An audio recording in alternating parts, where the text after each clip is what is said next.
The party was full of people. Scattered throughout the large suburban mansion were 20 and 30-somethings, dressed in the elaborate casual attire that was meant to look good, but not seem like they were trying to impress. They were playing pool or ping pong, watching television, eating and drinking, dancing and laughing, and everyone seemed to be having unbridled fun. A tall, thin man with dark curly hair and a handsome open face stood in the corner of the main room and nervously looked over his shoulder at an aggressively tipsy, red-headed girl who was making it clear that she was ready for any kind of fun at the party or afterward. But the man only continued to nod absent-mindedly, obviously trying to disengage himself from a conversation that at another time he might have started on his own. The last words of an inaudible question reached his mind, and he realized he had to answer. "So this is a date, then?" He looked at the redhead with a somewhat panicked look. "Yeah, sure. Can we take your car? I probably shouldn't drive." He continued to search the room over her shoulder. "Hey, listen. I don't mean to be rude, but I really need to find Jason. I was wondering if you could text me what you want to do and I'll catch up with you later." A look of surprise appeared on the red-haired girl's face. "Jason? Jason Bright? He came to the party? I thought he became a monk or something. Yeah, I talked him into coming and now I can't find him, so I really need..." At that moment, a pretty blonde woman with curly hair walked by, and the man suddenly jerked slightly in her direction. Hey, Kara! Hey, Kara!" The blonde turned, and a wide smile lit up her face. She nodded at the beer in his hand and raised her eyebrows expectantly. "Hey, Brian, did you bring one of those beers for me?" He threw her an incredulous look as if he didn't realize what she'd said, and then abruptly dropped his own question. "Hey, where's Jason? I went to get a beer and I haven't been able to find him since." The blonde's smile faded, and she gestured to a room off to the side. "He was in the entertainment room about 15 minutes ago. You can check in there." She smiled again. "Why? Is he your beau or something?" Brian gave her an appraising look and gave a short snort of laughter. "You'd like that, wouldn't you, Kara? Well, no such luck. It just took me forever to convince him to come have fun, so I'm a little nervous about him having a good time." He turned to the redhead, who seemed a little upset that her dominance over Brian had passed to the pretty blonde. "Hey, listen, really? Text me what you want to do. I need to find Jason, okay?" The redhead pouted her lips and nodded her head with muted enthusiasm. "Okay, I'll see you after," but Brian left before she finished, aggressively pushing his way through the crowd toward the entertainment room, where he found a dozen or so people slouched on a couch sitting Indian style on the floor, or sprawled around while a music video played on the big screen TV that took up the entire room. He took a quick look around, then caught the eye of a jolly fat man who was swaying awkwardly to the beat of the music, holding a drink in one hand and potato chips in the other. "Hey, bud, have you seen Jason?" "Jason? Yeah, Jason Bright. He was here a couple minutes ago." "Oh yeah, man, I'm pretty sure he left. Got up all of a sudden and jumped out of here like he was throwing up or something. Walked out of the room?" "No, man. Right out the front door." Brian stood for a minute, shaking his head slowly, trying to comprehend what the fat man had said. What? What the hell happened?" "I don't know. When the game was over, we changed the channel to some movie and watched it for a couple of minutes, and then he just got up and left." "A movie? What movie?" "Oh, you know, an old one with Dustin Hoffman, The Graduate. But we hardly watched it because it was at the very end when we turned on the TV." "At the end? Yeah, you know, that whole wedding scene when Hoffman comes in and hits the glass and the girl runs off with him." Brian's face began to redden, starting with a faint pink hue and rapidly progressing until he looked like a tomato with human features. He then began to slowly throw words at the fat man, carefully enunciating them with increasing force and volume for maximum effect. "You tuned into a movie where the bride leaves the groom for another man at the goddamn altar and Jason Bright sits back and watches. The first time he's been out of his shabby little apartment in months. You're a bigger idiot than I can imagine." Jason Bright lay on his side, admiring his sleeping bride. She was breathing quietly and rhythmically, and each exhalation of air from her mouth gently ruffled the mop of straw-blonde hair that fell across her face. To most observers, Penny Miller was a small, attractive woman, several pounds overweight, and with facial features too coarse to be considered classically beautiful. But here, in the rays of the morning sun, falling on her pure pale skin and giving it a certain radiant translucency, she seemed to Jason like an absolute angel, a gift of love from God himself. By all accounts, Bright had been extremely successful in life up to this point. He had done well in high school, excelling in sports and academics, graduating with top grades, and then earning near-perfect grades in a double major in finance and statistics before becoming an economics major at the Chicago Business School. After that, he easily landed a job with one of Chicago's top trading firms and moved steadily up the corporate ladder, getting more and more responsibility and more money. But he never felt like life was working out the way he wanted it to until he met Penny. And that was because despite all his success in business and sports, he'd never had anything resembling a satisfying romantic relationship.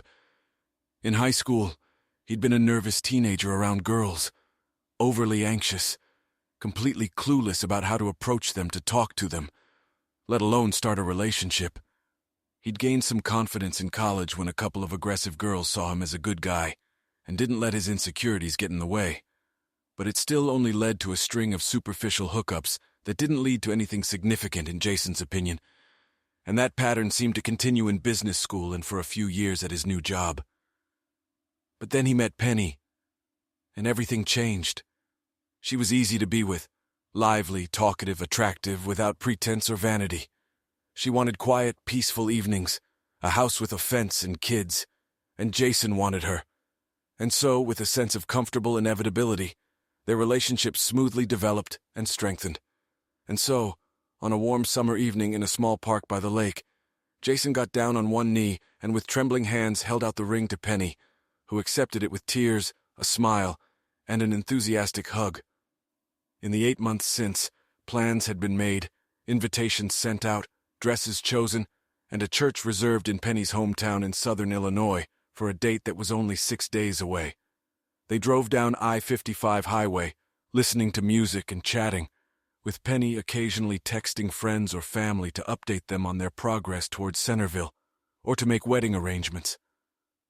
About half an hour into the drive, she quieted down a bit, and Jason watched her gaze wistfully at the scenery passing by. After a couple minutes, he decided to break the silence. "Are you okay, sweetheart? Problems with a caterer or something else?" She looked back at him with a slight expression of confused surprise, as if she'd been caught doing something inappropriate. "Oh, no, it's just... I guess I was just thinking about getting home and all the ghosts and problems I left behind." Jason scowled an incredulous grimace in response. "Ghosts? Problems? What are you talking about?"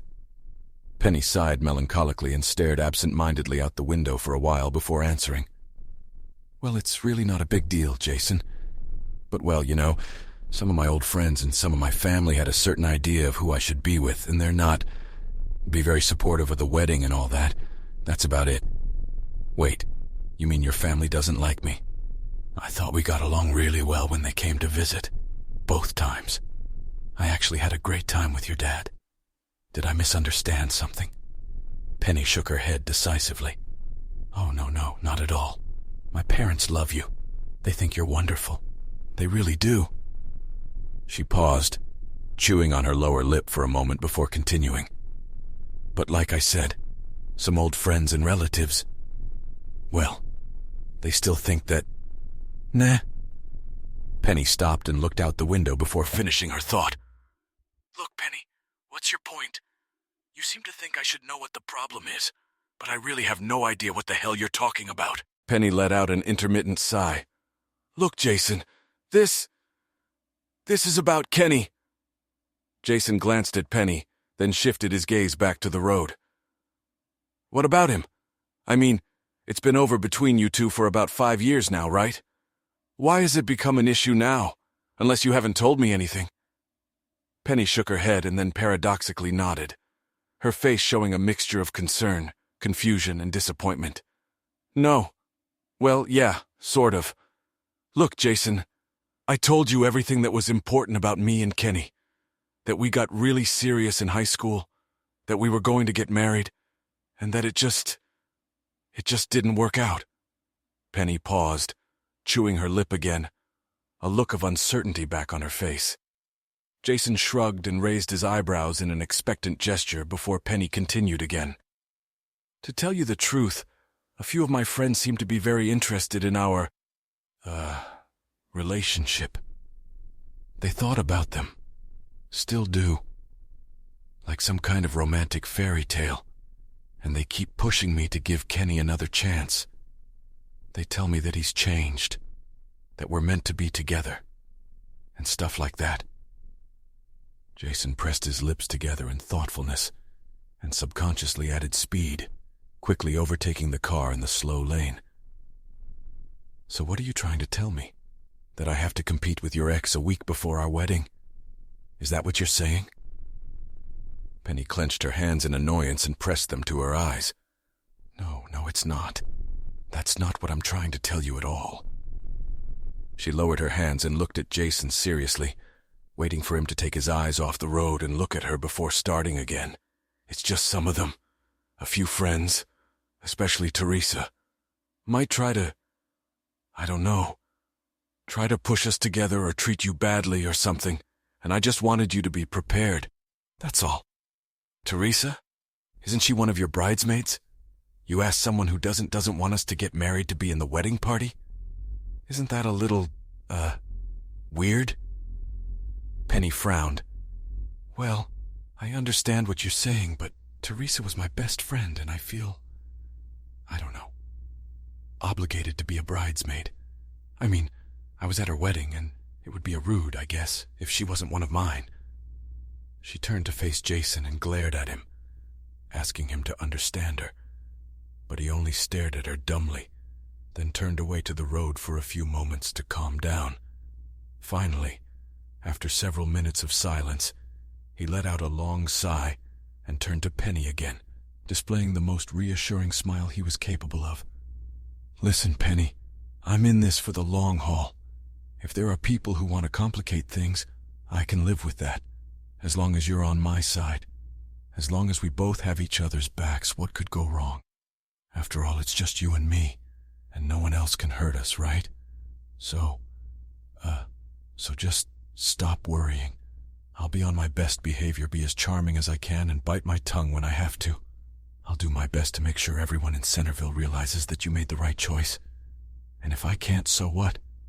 Their opinion means nothing in the end. All nervousness vanished from Penny's face, and she leaned against Jason's shoulder with a satisfied smile as he continued to drive. By the time they pulled into Penny's childhood home, a 2-story farmhouse on the outskirts of Centerville, set in a quiet neighborhood with large, unfenced yards and dominated by old maples and oaks. It was almost dusk. They'd barely made it a few feet down the driveway when Penny's mother, an exuberant woman with graying hair and a pleasant face, squealed with delight, arms outstretched, approaching her daughter like a jiggling middle-aged rocket seeking warmth from the front door. "Penny, how is my beautiful girl doing? My blushing bride-to-be," she exclaimed, drawing her to her with soft hands and enveloping her in a mist of sweet perfume, kissing her cheek. She held her tightly against her for a few moments, savoring the feel of her daughter in her arms, and then reluctantly released her to turn her attention to her future son-in-law. "And how are you doing, Jason? I'm so happy to see you. You look so good, so handsome." She gave him a brief hug, and then led them down the walkway to the door. "Come on in. Daddy's waiting for you inside, and dinner's almost ready. And we have a lot to talk about." Daddy was Penny's father, a quiet, serious man who rose from the couch as they entered the house to greet his daughter with a light hug, and Jason with a firm handshake while Mom went into the kitchen to start spreading food on the table. After a few minutes of small talk, he led them to the table and, with a look of domestic authority, showed them where to sit, said a brief greeting, and nodded his head toward the food pork chops, salad, and a plate of mashed potatoes, a dinner for 4 that could feed 10. The conversation at dinner was almost exclusively about the wedding, and was dominated by the women who enthusiastically discussed seating arrangements, plans for dresses, photographers, music, and menus for the reception. When Penny mentioned that everyone should stand in the correct places during the ceremony, Mama Miller's face took on an expression of pained surprise, as if she had suddenly remembered some unpleasant detail that needed to be taken care of, and she turned to Jason. "Jason, honey, when is your daddy coming? What night?" Jason set his fork aside and finished swallowing his potatoes. "I'm pretty sure he's flying into St. Louis Thursday afternoon, so he should be here by Thursday night for the rehearsal dinner." Mom's face suddenly darkened and looked like she was about to cry, and her voice took on a tinge of extreme distress. "Oh, Jason, I'm so sorry. I was afraid of this. Oh, no. Oh, God." Her words grew softer and softer as she spoke until they became a faint whisper, and then disappeared altogether. Jason looked at Penny for a clue as to how to respond, but she only shrugged, so he turned to Mama Miller again and tried to catch her gaze, furrowing his brow in sympathy. "Look, whatever the problem is, I don't think it's going to be a big one. I'm sure it'll be fine. Just tell me what's wrong." The older woman shook her head and put a hand to her mouth to hide the wrinkle on her chin that always appeared before she cried, and took a few moments to calm down before answering Jason. "They told me last week that there was a mix-up and the country club wouldn't be open on Thursday. So I told them we could reschedule the rehearsal dinner for Wednesday. Clarice decided that would be fine too, made some calls and rescheduled the party for Thursday." Jason felt so relieved at the triviality of the problem that he even laughed out loud, then reached across the table to stroke her arm and began to comfort her. "It's not a problem at all. My dad prefers to stay away from public gatherings, so he won't mind, and I'm sure the photographer and the stewards will tell him where to stand or sit on Saturday. Really, it'll be fine." Penny's mom took a deep breath and let out a quiet sigh of relief. "Are you sure, Jason? I don't want anyone to feel left out." "Oh, I'm very sure. Very. He'll be fine." He gave her the most conciliatory, reassuring smile. "But what kind of or what parties on Thursday are you talking about?" "I don't remember any party." He looked back and forth between Penny and her mom for clarification. "Well, a bachelor and bachelorette party, of course. Isn't your best man? Your friend Brian, is he? Didn't he have a party plan?" "Yes, I think he did. I told him to keep it low-key. Nothing flashy. I'm not a big drinker, and I wouldn't want to throw a big send-off. But even if I did, most of my friends won't show up until Saturday for the wedding, so I didn't think it would be a bachelor party. Just a little get-together." Jason absent-mindedly rubbed his chin and looked at Penny, then back at her mom. "I hadn't thought about it, but I guess Penny's having a bachelorette party?" Mom glared again. "Yes, Teresa's taking care of that, and she's really, really excited. I think you guys are going to have a lot of fun. Becky and Bob will be there, Susie and her husband, and of course, Teresa and Tim, and lots more, I understand. All your old high school friends want to see you." Jason smiled at Mrs. Miller's enthusiasm and shifted his gaze carelessly to Penny. She stared woodenly at her mother, her face an uncomfortable stiff mask with a drawn smile. A weak attempt to hide that this new event was a problem for her. Jason felt something stirring inside him, something unsettling. The rehearsal dinner was just beginning, and Jason already felt like leaving. For 2 days he'd felt like he'd been on display to Penny Miller's old friends, not particularly looking like the new ring she wore, subjected to admiring glances or squeals of delight, and occasional relatively hidden looks of vague disapproval, or even resentment. And this dinner only promised more of the same.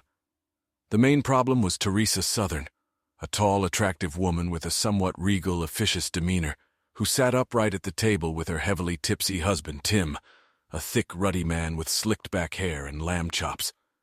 Teresa, who'd led the cheerleading squad in high school and somehow managed to maintain her authority a decade later, was Penny's self-proclaimed best friend forever, and seemed to steer the dinner conversation like a talent contest judge, determining which topics were appropriate and which jokes were funny.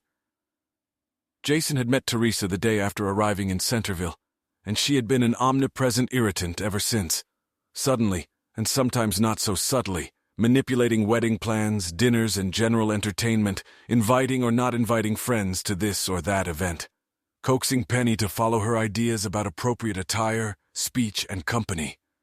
But the most annoying and disturbing event was when Teresa dragged Kenny, the high school soccer star, prom king, and Penny's former boyfriend into the social program, including dinner and a group movie the night before. Kenny was a gruff country boy with a square jaw, a smile full of bright white teeth, thick wheat-colored hair, and a murmuring, ingratiating voice. Jason had found him affable and chatty, and perhaps he might have been relatable if he hadn't been the central figure in Teresa's apparent desire to celebrate Penny's high school past without Jason. But now Kenny was sitting next to Teresa, smiling broadly, shaking his head and giggling at every story resurrected from the group's collective history, and they all involved him and Penny, and it had become almost unbearable. So he chewed his chicken slowly as he listened to yet another story being retold in an almost feverish tone by the petite shawl from Penny's school days sitting next to Teresa. The current memory concerned a chapter of an old, apparently epic romance between Penny and Kenny. This time, the story of Kenny hiring a horse and baby carriage to take Penny to prom in style. Penny blushed, Kenny glowed with delight, and Jason felt a vague, growing sense of nausea, threatening to send some of the rubberized chicken back into his plate. Oh, and Penny was wearing that old-fashioned hooped dress. Remember? She was just gorgeous. She fluttered and twirled on the dance floor like she'd just come off the set of Gone with the Wind. She paused, almost out of breath, swallowing nervously, looking around the table, obviously making sure the group approved of the story before continuing, her voice even higher than before. And Kenny, he was wearing an old-style black tuxedo and a hat, and dancing this old waltz or something after they were announced king and queen. Teresa nodded toward Penny and gestured at her with her fork, smiling sentimentally. "No one ever looked prettier or happier than you that night, girl." She looked back and forth between Penny and Kenny. "You two were gorgeous." The other women at the table shouted in agreement. Penny blushed nervously, and Kenny glared. And for once he had nothing to add to the growing cacophony of voices, describing the different perspectives on that particular dance on that particular prom night.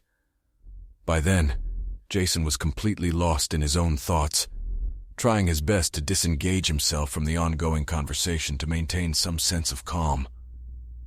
He looked around the room, noticed Penny's parents at another table, and wished he'd sat with them instead of Penny's friends.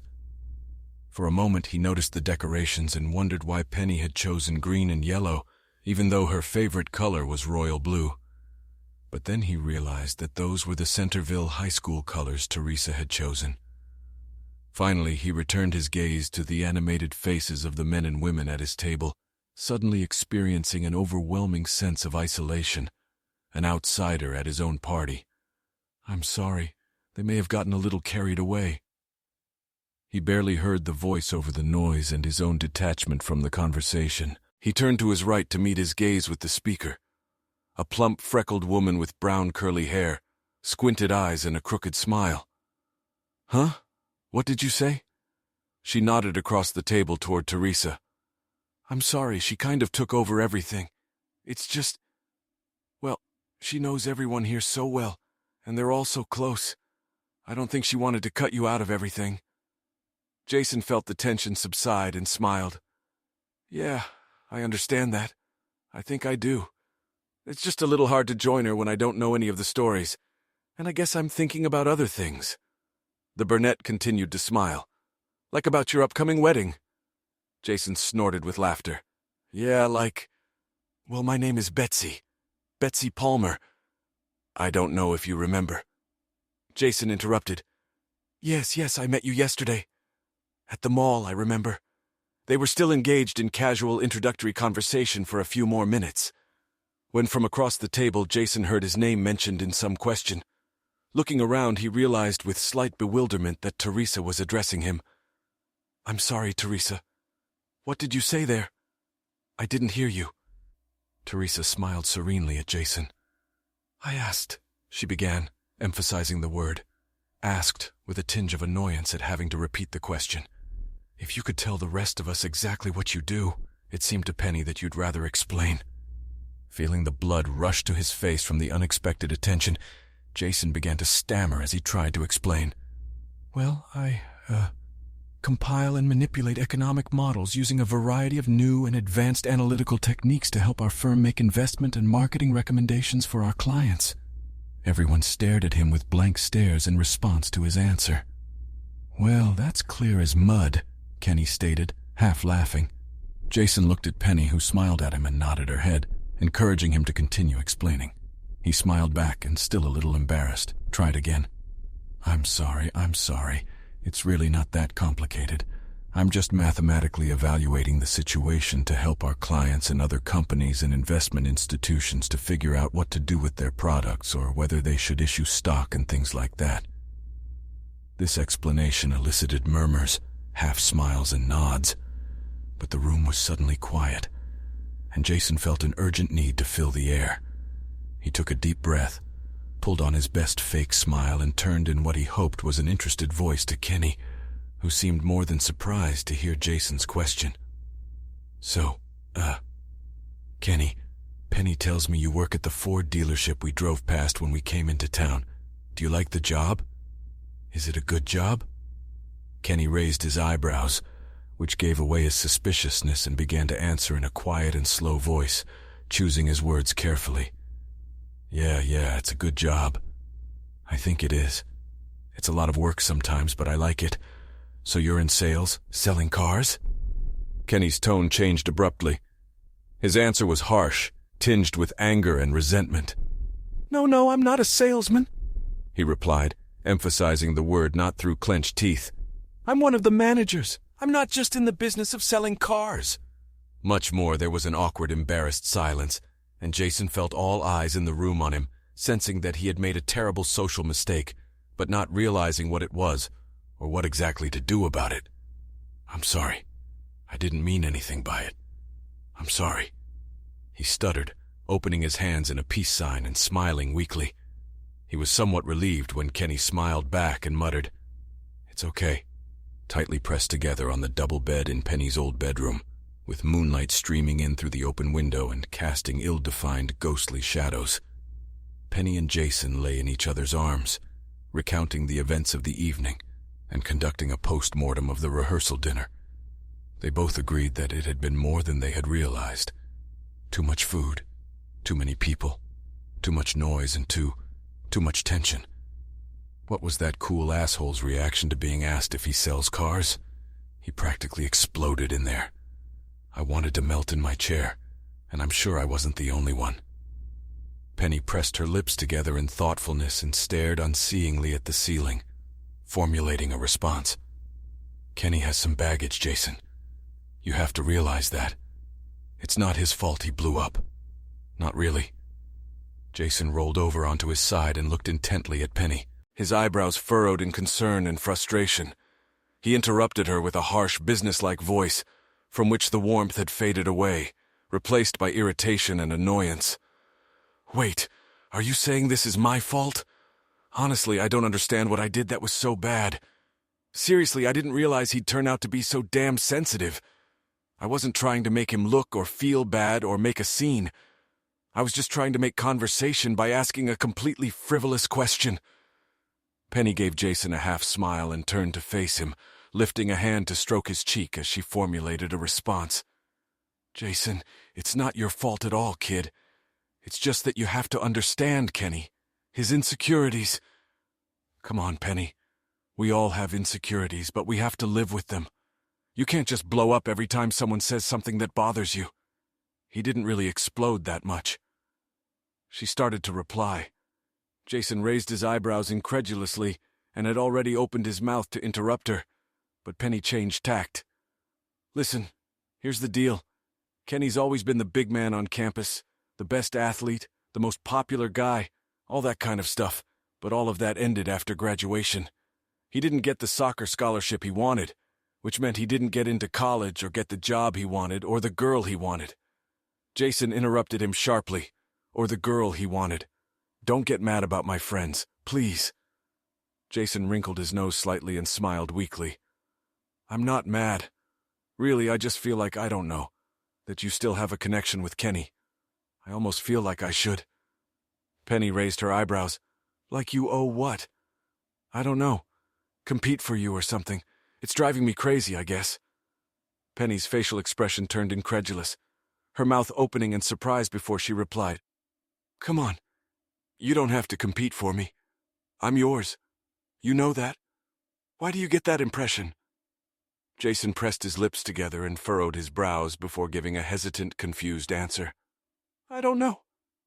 I guess when Kenny showed up with that girl last night and tonight, I thought he was trying to make you jealous.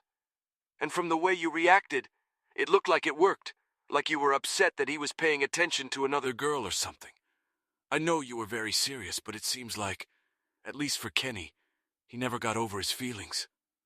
Penny pressed her lips together in a thoughtful expression before replying, her speech deliberate, her words carefully chosen. "Listen, Jason, you know that Kenny and I have been together for a long time, right? From when I was a freshman in high school until a couple years after I graduated?" Jason nodded his head. "Yeah, you told me that. Well, I told you we were thinking about getting married, and it's true. We did plan it. We had a honeymoon and everything. But after I graduated, things fell apart a little bit. Kenny wasn't really interested in white-collar jobs.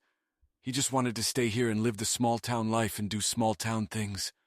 And I wanted to go to college and get some kind of degree. We had a few disagreements, but eventually I left for college, and he stayed here. We were still together. I'd come up on weekends. We'd spend holidays together. But he started getting jealous." Jason shrugged in acknowledgement. "I know the feeling." Penny smiled and continued. "He started coming to campus and kind of catching up with me at off hours. He said he was just trying to surprise me, but really he was testing me. In fact, a couple times I caught him blatantly spying on me. Anyway, it all ended one night in the library. I was in a study group and was sorting through some essay questions with a guy when he put his hand on mine. Sort of flirting, but nothing much. Turns out Kenny was hiding behind some bookshelves. He came out and told the guy to get his hands off me. I was shocked, and Kenny and I got into a huge fight right in the library. I ended up taking the ring off and throwing it at him. Told him not to hit on me again and to stay away." "Ah, you never told me that before. Was that it then? Was it over at that point?" "Well, we talked on the phone and went out once or twice after that, but it wasn't the same. I moved on, met you, and here we are."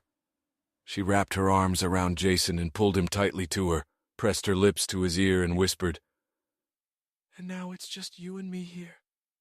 Kenny's just an old friend. Okay, baby, okay." He felt her rhythmic breathing on his chest a few minutes later as she fell asleep, and he was left lying sleepless, staring up at the ceiling. John Raymond Bright was a stout man with a weathered face with a square jaw and hair the color of salt and pepper cut into a bob. He sat between his son and Jason's best man, Brian Hewitt, a handsome and stout man with curly hair and a mischievous smile at the only bar in Centerville that served food. It was a sports bar where rock and roll played loud enough to keep the conversation strained. Jason described the events of the week, including Kenny's temper tantrum during the rehearsal dinner, and rubbed the stubble on his head with a meaty hand. "God, what a freak," he said, in a loud, gravelly, no-holds-barred voice, reaching for his beer. "I mean, he sounds like a total freak." Brian laughed in agreement and took a bite out of his hamburger, and Jason just shrugged. "Yeah, maybe. But anyway, Dad, you didn't miss much. I'm sure you'd find it pretty boring." "Yeah, I guess so," said John, finishing his fries. "You probably end up embarrassing yourself anyway, so it's okay." Jason started to object, but John stopped him with a raised hand. "It's okay, Jason. We both know that this," he pointed to the bar scene surrounding them, "is the best I can do." And Jason sipped his beer and swirled it around in his mouth before swallowing. "Yeah, I'm okay with that too, Dad. Better than last night anyway." John Bright looked at his son carefully, then gestured toward the bar again. "Is that all you wanted for your bachelor party? A couple hours in a sports bar eating hamburgers with that smiling fool and your old man? No dancing girls or anything?" Jason shook his head vigorously. "No, Dad, it's okay. It's just the way it is. And honestly, even if I wanted dancing girls or something, well, it's a small town and rumors would spread. I wouldn't want to start my marriage off on the wrong foot, you know." "Yeah, I know." John nodded, taking a bite out of his hamburger. "I know." The three men spent another hour at the bar, talking, joking, drinking beer, and watching the soccer game on the big screen TV behind the bar before the conversation dried up, and they mutually decided to call it a night. In the parking lot, Jason waved goodbye to Brian and got behind the wheel of his car, while his father grunted and moved into the passenger seat. Both men seemed immersed in their own thoughts as Jason drove the car out of the parking lot and down the highway to John's hotel. Neither spoke. Both stared at the highway, both wearing masks of people who don't really see anything. After a few minutes, however, John began to fidget. He opened his mouth several times, cleared his throat, and glanced at Jason, showing all the typical signs of wanting to talk, but not really saying anything. Finally, a mile or two before the hotel, John officially broke the silence. "Big day on Saturday, son. Big day. You ready?" Jason cast a brief glance at his father, then shifted his eyes back to the road. "I'm ready, Dad. Really ready. In fact, I can't wait to get married. To be a husband, to be a father. You're going to be a great son. Wonderful." John took his gaze away from his son, and his voice softened and took on an awkward tone, precisely a mumble. Sure, much better than I was." Jason quickly looked back at his father. "Now, Dad, no, son, it's true." John raised his hand to interrupt Jason. "We both know I've been a shitty father. We both know that. Hell, your mother and I split up when you were what, 3 years old? And I barely saw you until..." John paused for a moment, looking away and taking a couple deep breaths. "No, you had a hard time, son, when your mom was in a car accident and you stayed with me. Really hard."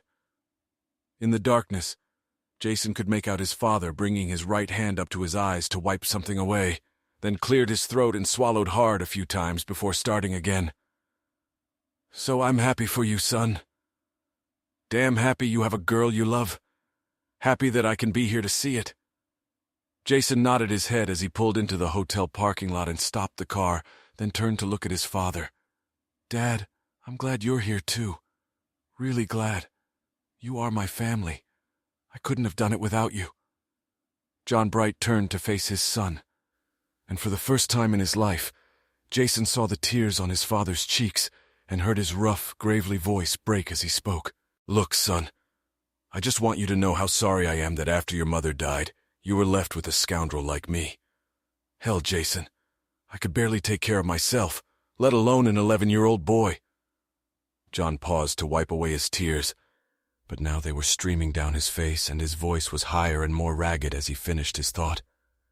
"I want you to know how much I loved having you around, even if it didn't feel that way at first. How much I loved watching you play those games and go to school. God, you were such a hard worker, working part-time and still getting great grades. And the honors you got and the college scholarship you got. And then you worked your ass off again, and then you found this great job. I just want you to know that you deserve to marry a great girl, and that I'm damn proud of you, son. Damn proud." And now Jason was crying too, and both men sat in silence, each resting his right hand on the other's left shoulder and looking at each other without a shadow of discomfort, until John finally opened the door and headed across the half-lit parking lot to his motel room. Teresa Jones's parents owned perhaps the largest house in Centerville, a huge Georgian mansion on several acres of land with half a dozen bedrooms, a recreation room, a library, and a huge living room. That evening, the living room had been taken over by a dozen young women who were now lounging on the sofa or sitting cross-legged on the floor, giggling, telling stories, drinking wine, and squealing with delight and embarrassment as the birthday girl opened her gifts. Penny, being the bride-to-be and the celebrant, was smiling just as wide and laughing just as loudly as everyone else present. Surrounded by a pile of gifts in lingerie, she was in her element and felt at ease with her old friends. But just at that moment, a drunken request to model some of the lingerie turned into a demanding shouting match that was picked up by all the women. Penny, blushing furiously and shaking her head, did her best to talk them out of it until she realized they weren't going to be refused. With embarrassed hesitation, she took the donated linens and headed down the hall to the only bedroom on the main floor. She spread the outfits out on the bed and stroked her cheek thoughtfully, trying to decide which one would be the least humiliating, finally settling on the baby dollar that came with the see-through wrap, the most modest one possible. She took her time putting it on and examining herself from every angle in the floor-to-ceiling mirror, before returning to the hallway to an anxious flock of noisy women who welcomed her back with the kind of shouts, hooting, and hollering that usually occurred in a strip club. Penny laughed nervously, and though embarrassed, tried to play her part properly, posing as attractively as possible in front of the rowdy women. Most of the women responded with laughter and applause, but Teresa, more than a little tipsy, began shouting for more. "Show us another one, Penny. Show us another one." Not surprisingly, her request was picked up by the rest of the women, but this time, Penny held firm and shook her head, trying her best to kindly refuse the women who let out a disappointed groan as she eventually retreated down the hall to the bedroom. Just as Penny entered the bedroom, there was a knock on the front door, and then Teresa's laughter and squeals heralded the arrival of 3 men carrying conciliatory gifts of champagne and vodka to appease the hostess for crashing the party. With minimal objections, Teresa led them into the room where the first two, Bill Jenkins, a short pot-bellied man with a cherubic face and horn-rimmed glasses, and Tom Anders, a taller and leaner version of Bill, but with even less facial hair, walked to the back of the room to chat with their girlfriends. The third man was Kenny Bailey, who immediately asked Teresa where Penny was, quietly explaining that he had brought her a gift he wanted to give her before the wedding. When Teresa said that Penny was changing in the bedroom and would be out soon, Kenny immediately began organizing the entire group into a choir that would sing the school fight song for Penny when she returned. But upon returning to the bedroom, Penny heard additional noise as the men appeared and assumed it was just the women playing another game or telling some particularly crude joke. Her return to the family room was delayed by the nagging thought that she was acting like a stick in the mud, and she began discussing with herself whether she should give the girls what they wanted and model some rougher underwear. In the end, she decided to have some fun and go all the way. She burst into the room with a giggle. To her disappointment, she noticed a complete lack of reaction from the audience. The women stood with surprised or even shocked faces, saying nothing. Some of them just opening and closing their mouths, and some of them almost frantically pointing at something or someone at the edge of the room, and that someone was 3 men. Bill and Tom stood with their mouths open, with Bill's glass slipping out of his hands and shattering on the floor, and Tom nervously wiping sweat from his forehead. Kenny grinned like a treasure cat and nodded lustfully, then began a slow, rhythmic clapping of hands in appreciation. Penny cried out loudly, then turned and ran down the hallway to the bedroom. She lay on the bed staring at the ceiling, frozen with embarrassment, for about half an hour until Teresa came in to gently persuade her to return to the party. By the time Penny returned to the living room, there were only a few girls left sitting around the coffee table, finishing the rest of their wine and talking quietly. Kenny was still there, half reclining on the couch with his usual mischievous grin. He waved at her, and she reluctantly made her way through the obstacle course of furniture and presents, groaning as she sat down next to him, covering her eyes with her hands and resting her elbows on her knees. God, that was so humiliating. I just can't believe it happened. I'll never forget it as long as I live. Kenny laughed encouragingly, patted her back, and leaned over to whisper, "If it's any consolation, I'll never forget it either. Honestly, I only wish I had a camera to capture this moment for posterity." Penny covered her face and looked at Kenny, throwing him a brief look of unrestrained disgust, but his smirk turned into an indignant grin, and she laughed and leaned back relaxedly on the back of the couch. "Well, I should have known you had that attitude," she stated with mock indignation, playfully punching him on the shoulder. "Seriously, someone should have warned me about you breaking into the party." I was terrified. In response, Kenny shrugged, laughed, and made a big open-armed gesture toward Penny and the other girls. Surprise is my secret weapon. Without it, look how many wonderful things I'd miss out on. The 2 exes and the remnants of the party told jokes and racy stories for an hour until the conversation became quiet and contemplative. Finally, Penny yawned and stretched before declaring that she wanted to go to bed and should go home, and Teresa hesitantly got up to get her keys in response.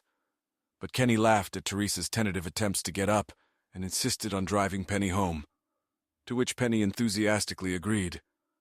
Teresa smiled and nodded, then sank awkwardly onto the couch, watching the two leave together with approval.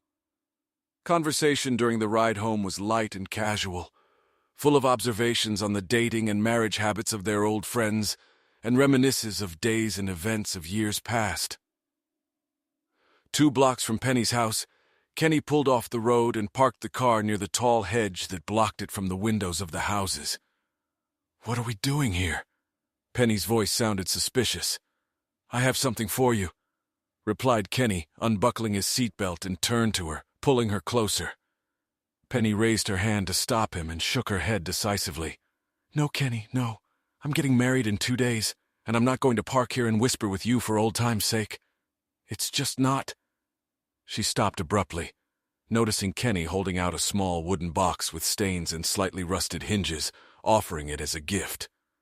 "What? What's this?" she asked. "Open it." Kenny's voice was soft but insistent. "Please." She reached out and carefully opened the box, looking at the contents in the dim light of the car with surprise. "This is... Wait, this can't be," she muttered slowly, reverently pulling out an opal pendant suspended on a thin gold chain, and her face colored with surprise and joy. "How? How?" "I dived for it many times but could never find it. Then I ordered the pond drained and searched for it in the mud until I found it. When 2 years ago in the summer," Penny began awkwardly working the clasp, trembling fingers, careful not to damage the fragile metal. Opening it, she held the necklace out in front of her, admiring it fondly in the dim light. "Why? Why have you waited until now?" Her voice was so distant, breathy, like a little girl seeing magic for the first time. "I had this crazy idea that somehow we'd see each other, and maybe, I don't know, maybe get back together. So I was saving it for that moment. But well, you got engaged and that put an end to those plans. So I figured I could give it to you now before you got married." Penny lifted the chain around her neck and tried to fasten the clasp. "Here, there you are," he said softly. "Thank you." She breathed heavily, holding the pendant with her right hand as if it held life itself. "I love you. I've always loved you." No, you haven't. I'm getting married, Kenny. I'm getting married in 2 days and I can't do this." She reached behind her back, opened the door awkwardly, and tumbled out of the car, falling to the ground.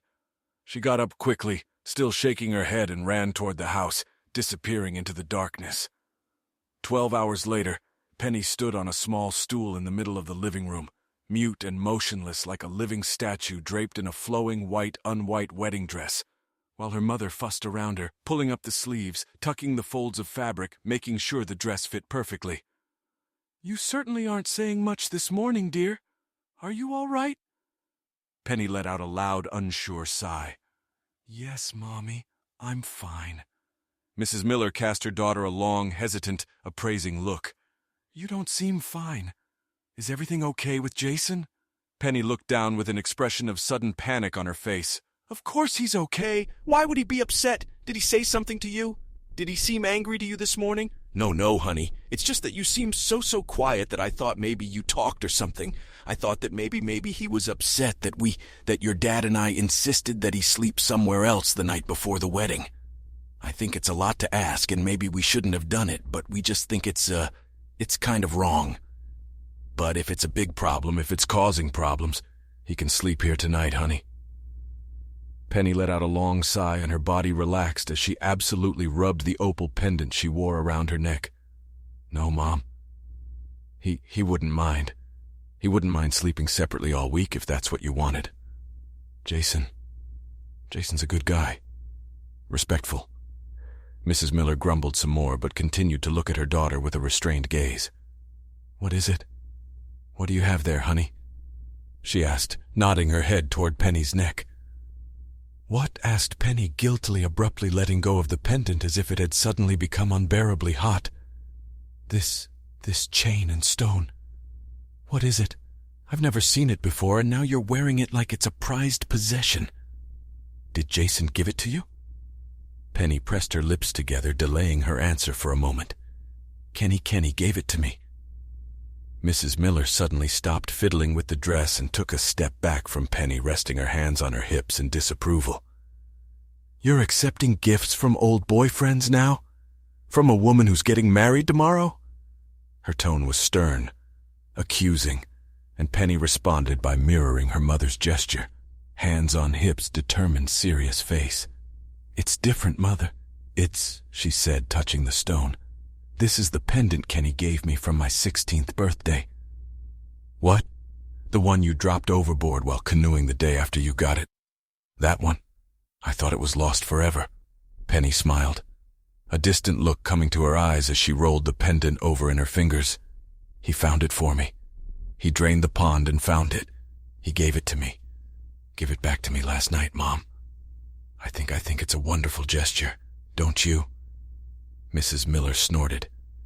I think it's a gift from an old boyfriend who still cares for you. That's what I think.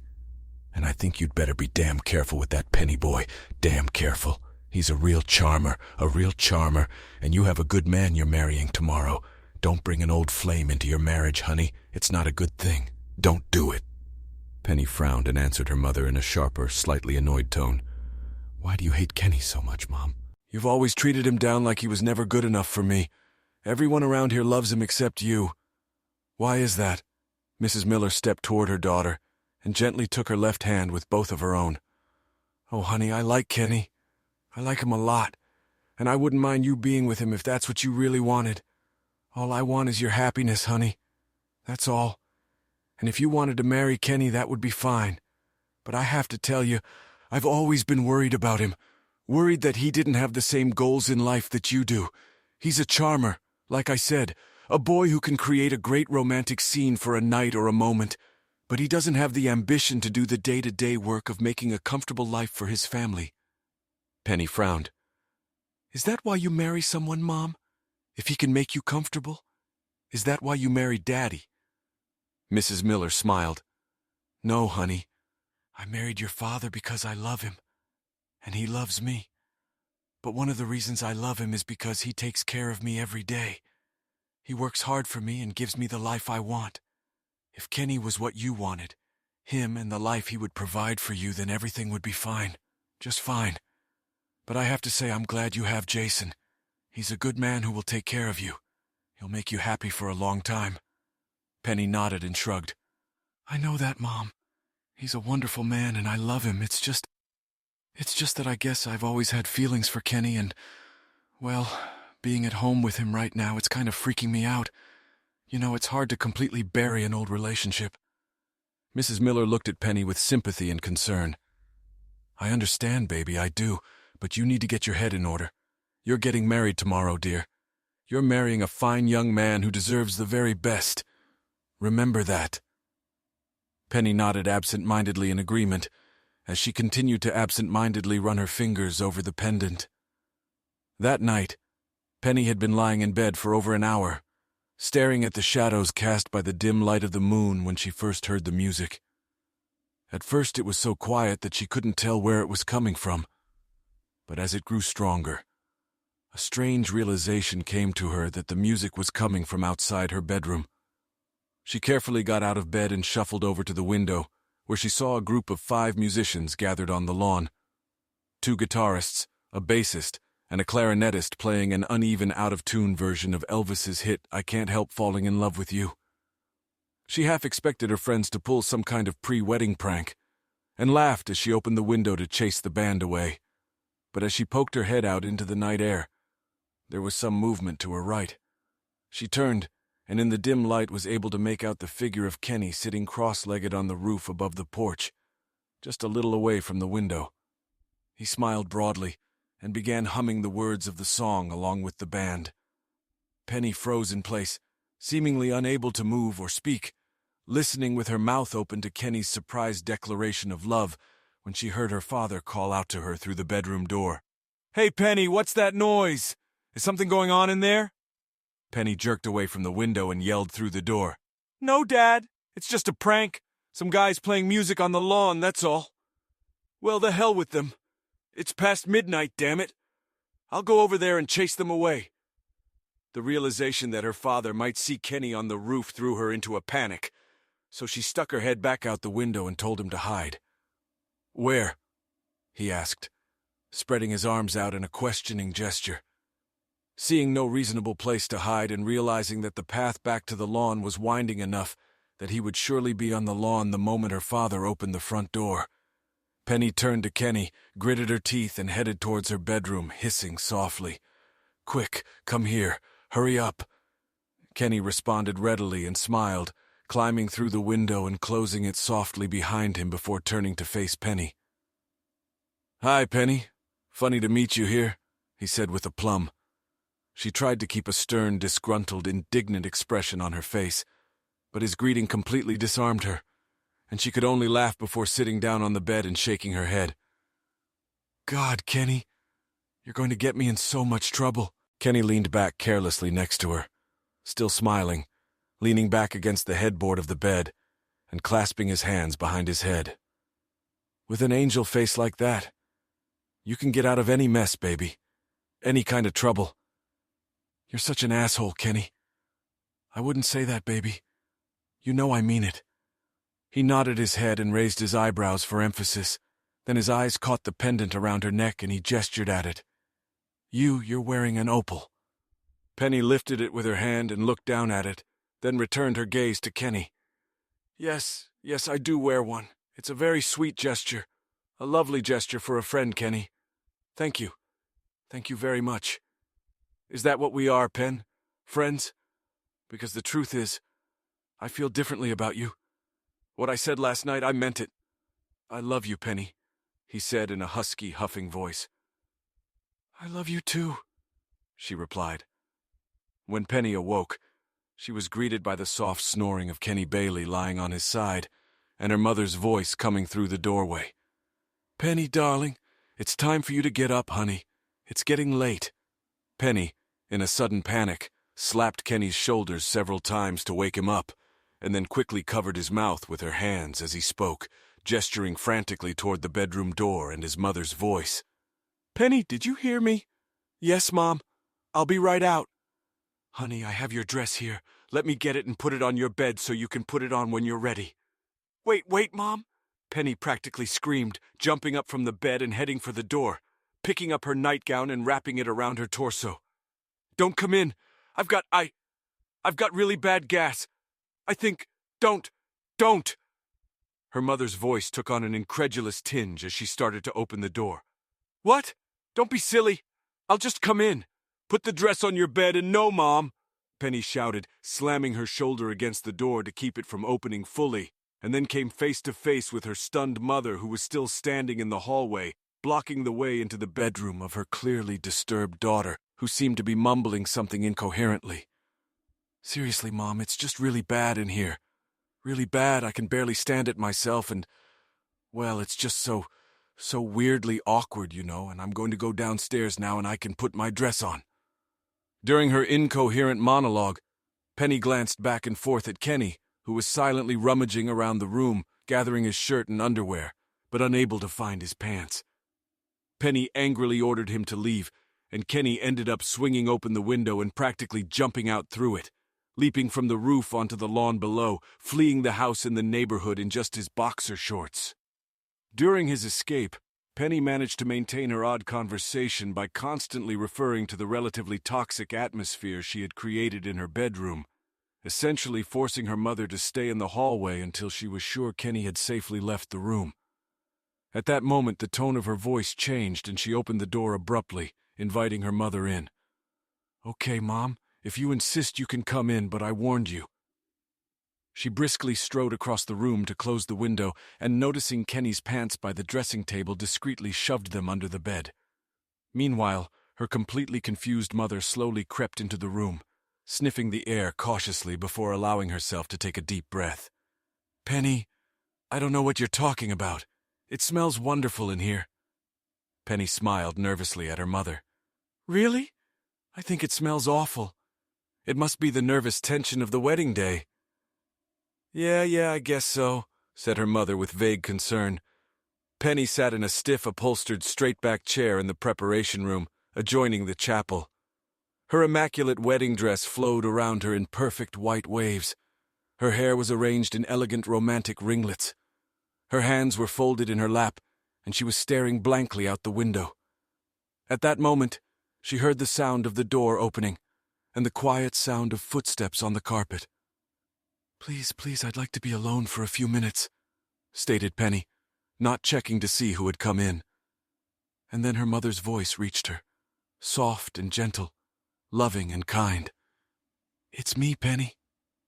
Mrs. Miller sat quietly in the chair across from her, looking intently at her daughter, a look of pain and sympathy on her face. In her hands, she held Kenny's neatly folded jeans in his wallet.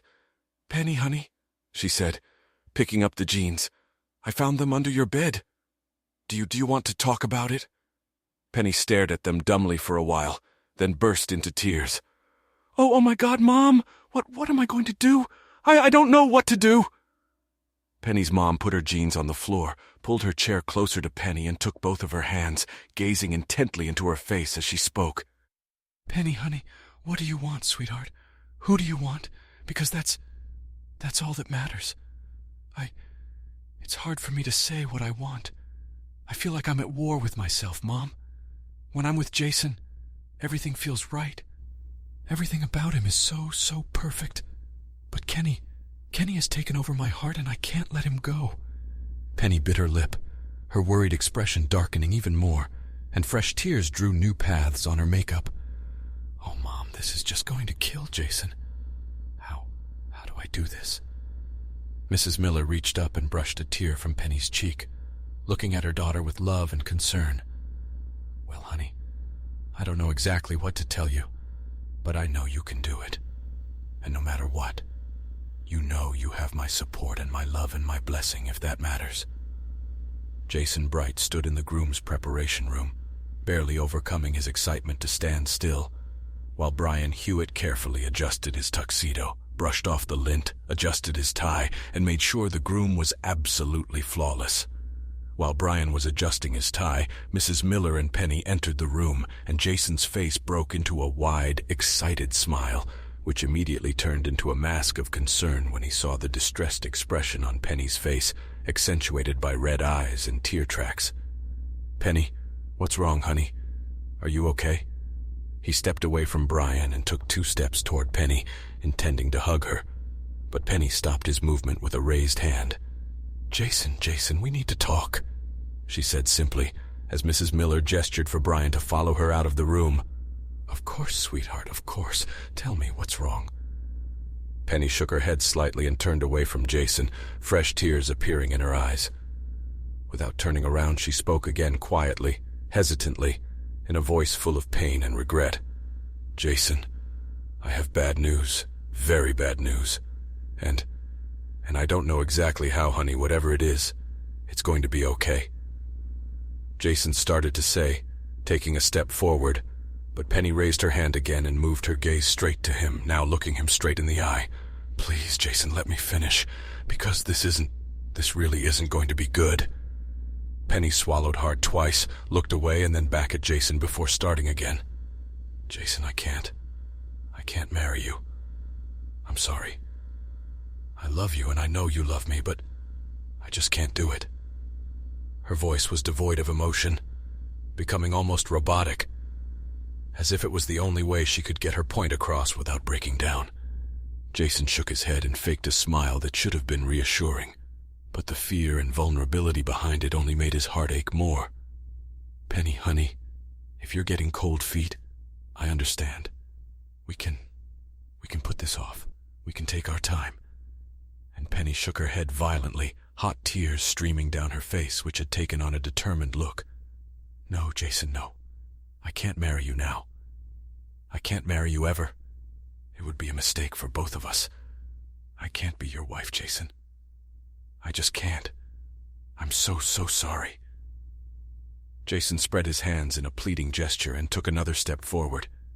"But Penny," he started to say, but she only sobbed, taking off her wedding ring and handing it to Jason with a trembling hand, and then gasping in pain, She turned away from him abruptly and stumbled out of the room, tripping over her dress.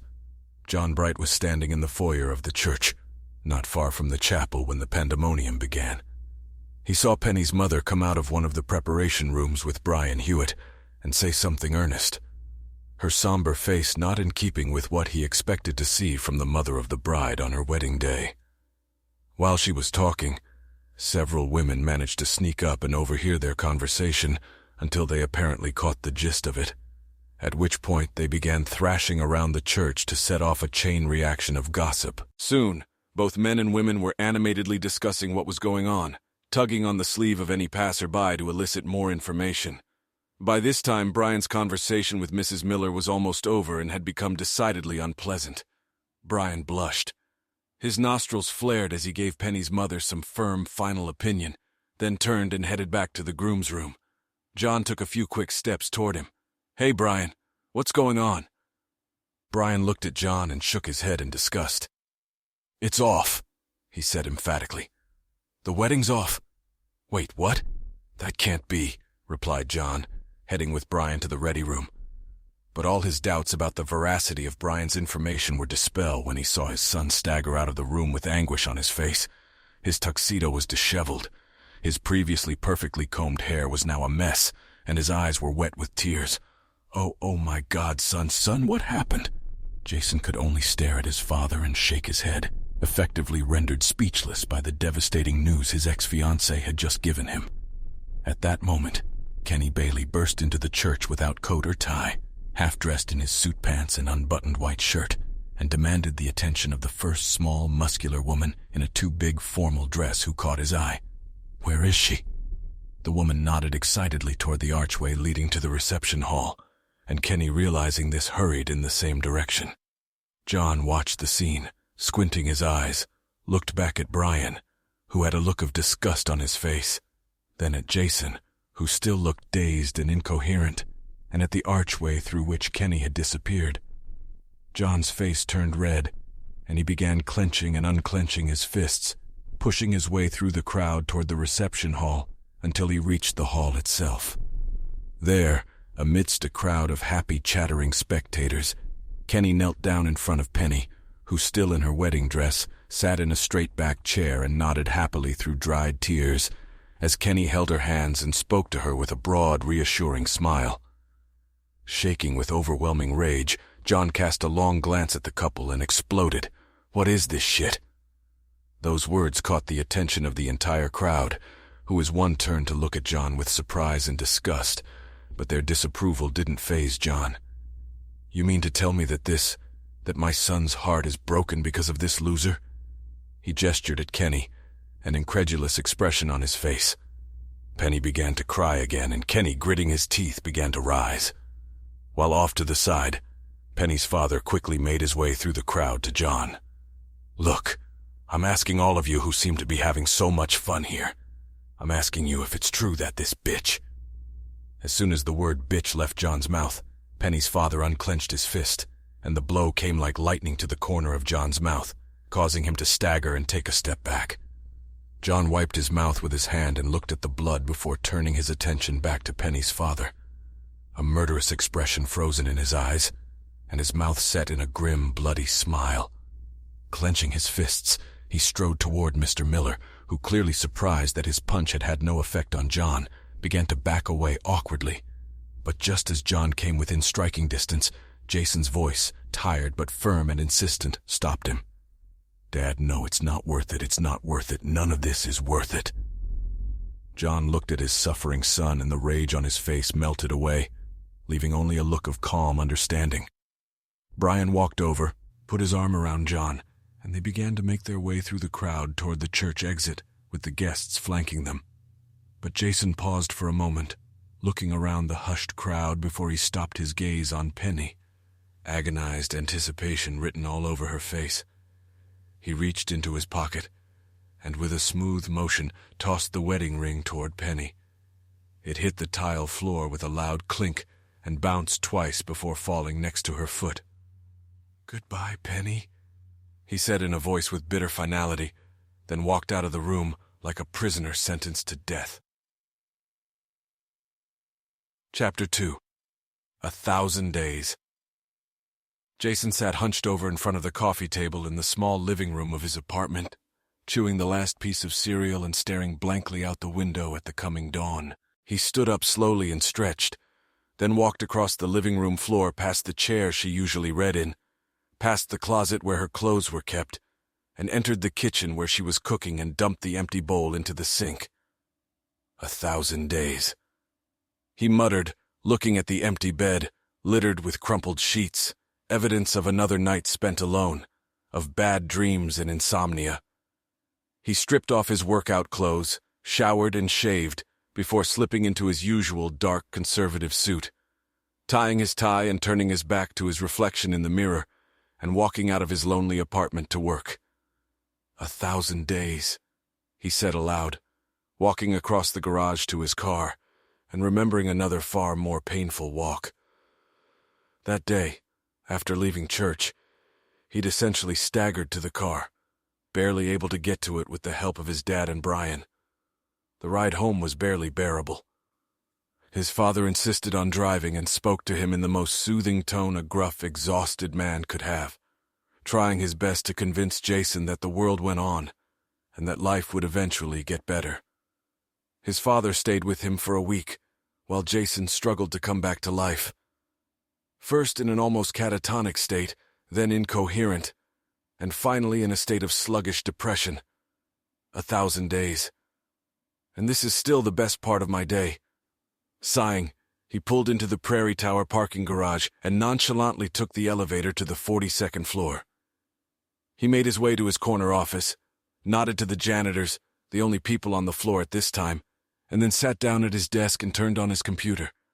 This place was a refuge for him, a corner office where the intellectual appeal of numbers, graphs, and models could seduce and occupy his mind just enough to chase away the memories that tormented him. Memories of romantic kisses and holding hands in the park became painful because of memories of betrayal, of tearful confessions, of the gold ring jingling against the tiles to rest on the hem of his wedding dress. At the urging of friends, he had on occasion tried to step onto dangerous ground. In particular, he had 5 dates with 5 different women. All of the dates were awkward, with forced smiles and sporadic, awkward conversations, and none of them were so successful that either party even considered trying again. They all ended fairly early, even without a kiss on the cheek. After the 5th date, about 6 months later, Jason came to the conclusion that he wasn't ready to socialize with women at all, let alone date, and once again decided to seclude himself. And so he sat in his sanctuary, his office, his inviolate space that protected him from socializing with others, from the pain and hassle of human interaction, and from the dangers of forming relationships. It was the only place where he felt comfortable, where the idea of usefulness replaced companionship. But at the end of each day, the workday was over, and Jason had to go home to the TV, the computer, the books, and the empty, cold, lifeless apartment.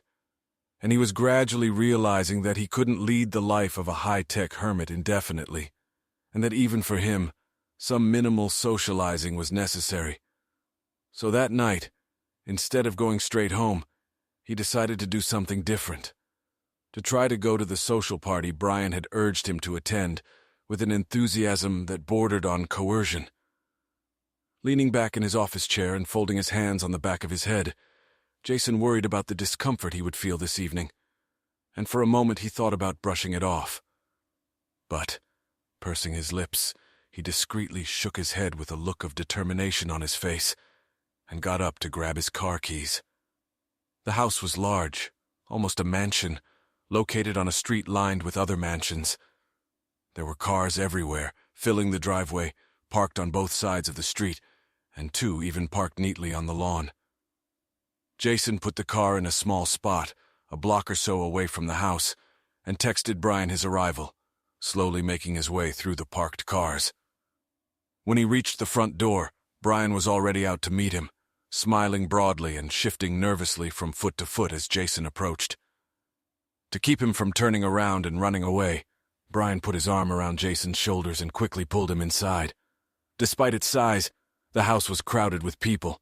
They crowded around laughing, watching a baseball game, playing volleyball in the backyard, eating barbecue and drinking beer. Brian took Jason from room to room, showing him off to old friends and introducing him to new acquaintances at a brisk pace.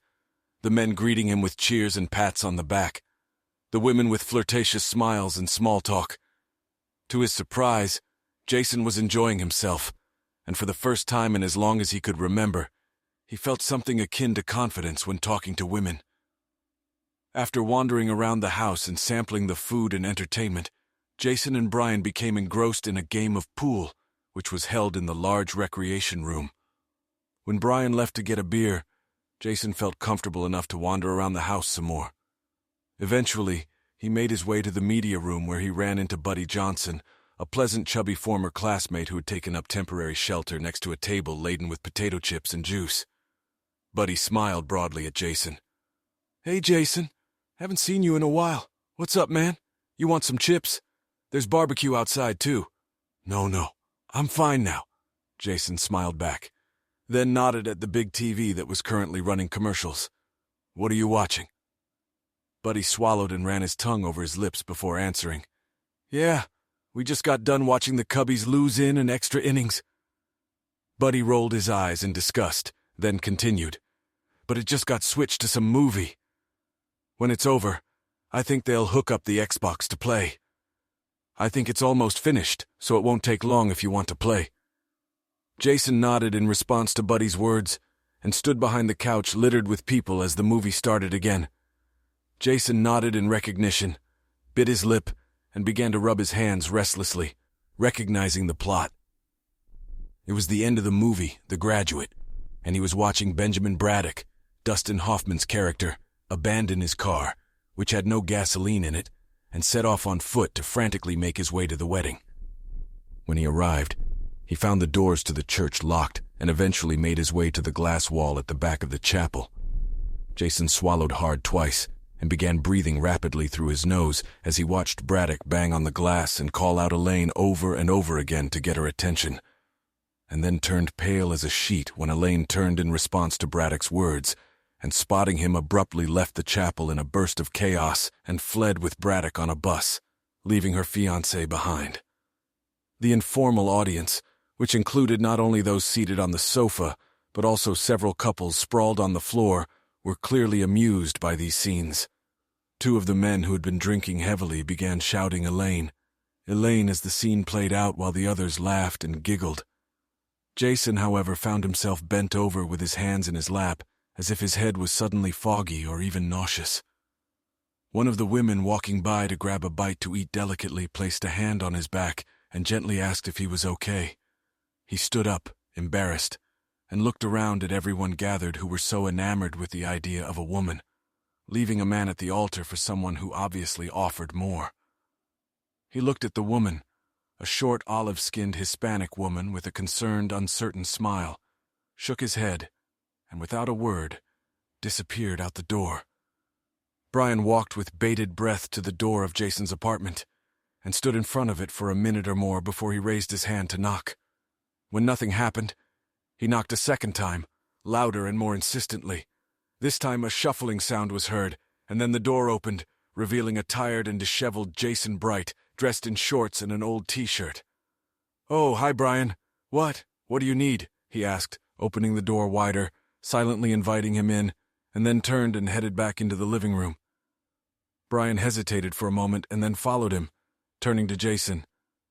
"Hey, man, sorry to barge in on you like this, but when I call, I only get your voicemail and I wanted to talk. I just wanted to say I'm sorry about how the party went last week, with the whole movie thing and everything. You didn't need to come over to apologize. It wasn't your fault. In fact, it wasn't anyone's fault. Yes, it is. But you know I was worried about you and I wanted to make sure you were okay. And I guess I wanted to talk and get it to you that what?" asked Jason tiredly, sinking down onto the couch. Brian sat on the edge of the couch, folding his arms across his chest and contemplated his friend before answering. "That you have to move forward, Jason. You've had a rough patch, but you need to get out of it and live your life." "Oh shit, Brian. It's easy to give out advice like that, but I got stabbed in the back, damn it, by the person I should have trusted the most in my life." It was the most painful and humiliating thing I've ever gone through, and it was all thanks to the woman I was in love with. How the hell do you move on after something like that? Do you have any idea what that feels like? Any idea? Brian held up both hands as if trying to stop Jason's words and his pain with a simple, firm gesture. Just stop, Jason. Just stop. You're right. I've never had to go through anything even remotely like the emotional blow that Penny dealt you. I understand that. But as a friend who cares about you, I'm saying that you can get over it if you want to. But it's going to take some effort and some courage. Jason snorted in disgust. So I'm some kind of coward now because I got dumped. Is that true? Brian shook his head in despair. Come on. You know, that's not what I'm saying. I'm just saying that how your life turns out is largely up to you. You can stay isolated and alone, trapped in this apartment like some character from Great Expectations. Or you can at least try to start something new. Jason sat up, his face clenched in an expression of frustrated anger, his mouth opening and closing in an attempt to respond. But there were no words, and then, as if exhausted by his own emotions, he collapsed back onto the couch. Shit, Brian. I don't even know how to start. I can't even figure out what to do.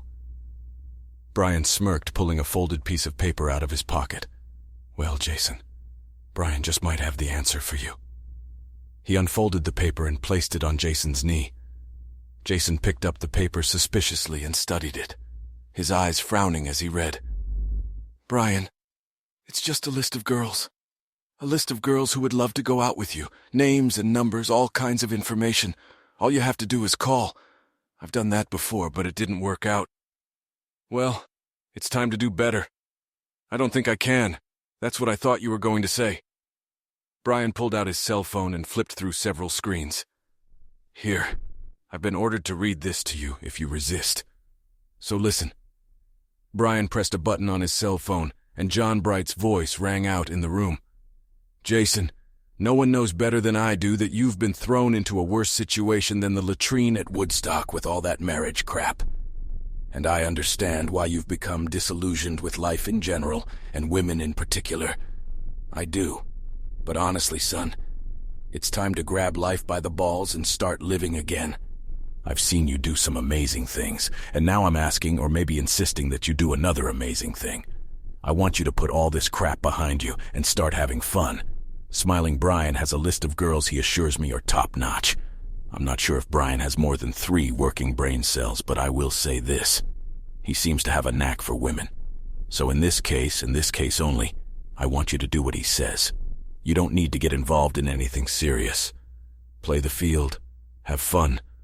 Put your past behind you. You have too much ahead of you to live in a self-imposed prison. Jason sat on the couch with his arms folded across his chest and rocked slowly back and forth, staring blankly at the list he had placed on the coffee table in front of him. Well, asked Brian after a few minutes of awkward silence had passed. What? Jason turned around to Brian, his eyes blinking as if he had just woken up from a bright light shining in his face. Brian let out an intermittent sigh. You're going to get your act together. Ask one of these girls out and try to start a life. Jason started to nod his head. Yeah, he interrupted him abruptly. Or are you just going to continue this slow social suicide like this? Brian waited with his hands folded on his hips, and Jason watched with a strangely amused expression as Brian's aggressive, defiant attitude was replaced by an incredulous surprise. Wait, what did you say? You said that you're going to ask some of these girls out? Is that what you said? Yeah, that's exactly what I said. Jason's voice grew sharply stronger and more convincing. My dad's right. You're right. I have to live my life. I have to move forward. Brian's whole torso rocked back and forth in a nodding motion, and he opened his arms in a welcoming gesture, his eyebrows rising in a surprised look. All right then, he said. With no rational way to decide who to start with, Jason started at the top of the list. And the first woman was the roommate of one of the girls Brian was dating. She moved like a ballerina, tall, slender, and graceful, and her lustrous, straight brown hair fell over her shoulders like a silk garment. She had graduated from college 4 years ago, worked as a buyer at a local clothing store, and had a passion for tennis. They had dinner at a formal Italian restaurant, and then went to a play. She was polite and cheerful, but the conversation was awkward and became increasingly drawn out and strained as the evening went on. Once the play was over, Jason drove her home without any objection on her part. He ended the evening with a dry kiss on the cheek and an apology. Jason spent the night tossing and turning in bed and reflecting on the night before. He cursed aloud through clenched teeth, arguing with himself about the futility of socializing. But the next morning he grimly went to the list and called girl number 2. She was short and perky, a pale-skinned, freckled, red-haired girl who could strike up a conversation with a statue. She worked at the veterinary clinic as an assistant, liked to dance and skate. They went to a sandwich store, then a dance club, and ended the evening with coffee at a late-night diner. The evening went easily for Jason, as the conversation flowed quickly and incoherently, discussing everything from the sorry state of the space program to the relative superiority of Labrador retrievers to their preferred style of snowboarding attire. They seemed to talk about everything and everyone except their personal romantic stories, and Jason realized later that this was almost certainly an explicit directive from Brian. Over the next 2 months, he asked her out 4 more times: a night at the ballet, a night at the movies, another night of dancing, and then a picnic in the park. He loved being with her, and she enjoyed his company, but she was an energetic girl with a busy schedule, and there was no real spark between them. So he gently let the relationship fade, calling and texting her but never asking her out again. Girl Hash 3 was a free spirit. She weighed a few pounds, had light brown hair gathered in a ponytail, laughing brown eyes, and tanned skin. She worked as a research assistant in the physics department at Northwestern University, but on weekends and weekday evenings, she partied hard. She loved motorcycles, loud music, and smoking pot. Jason invited her to a rock concert. After the date was over, she invited him inside, and after a little hesitation, he accepted. The apartment was filled with the sounds of the Grateful Dead and the thick, accurate, sweet smell of smoke.